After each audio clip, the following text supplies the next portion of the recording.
ఈ సీజన్‌లో ఇంతవరకు తనూజాని రీతును తనూజ ఎవరు నామినేట్ చేసుకోలేదు. మోరోవర్ వాళ్ళ ఫ్రెండ్‌షిప్ గూడా అలానే ఉంటుంది. తనూజ బాధపడిన ప్రతిసారి రీతు వచ్చి కన్సోల్ చేయడం. అండ్ రీతు డల్‌గా ఉన్నప్పుడు, రీతు కొంచెం ఎమోషనల్ డౌన్ అయినప్పుడు తనూజ ఎళ్లి సపోర్ట్ చేయడం, చెప్పడం, తనకొక సిస్టర్‌లాగా అడ్వైస్ ఇవ్వడం. ఫస్ట్‌లో ఒకటి చెప్పింది గుర్తుందా మీకు?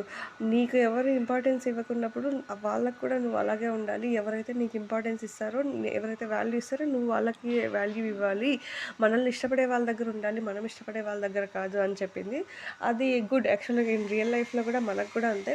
మనం ఇష్టపడే వాళ్ళకంటే మనల్ని ఇష్టపడే వాళ్ళ దగ్గర మనం ఉన్నప్పుడే మనం హ్యాపీగా లైఫ్‌ని లీడ్ చేసుకుంటాము. మనకు వాల్యూస్ ఉంటాయి. మనకి ఇంపార్టెన్స్ కూడా ఇస్తారు.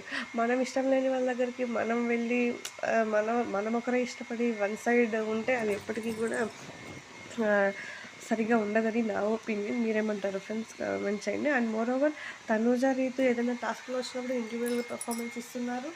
అండ్ వాళ్ళకి ఎమోషనల్ సపోర్ట్ కావాలనుకున్నప్పుడు ఒకరికొకరు ఉంటున్నారు.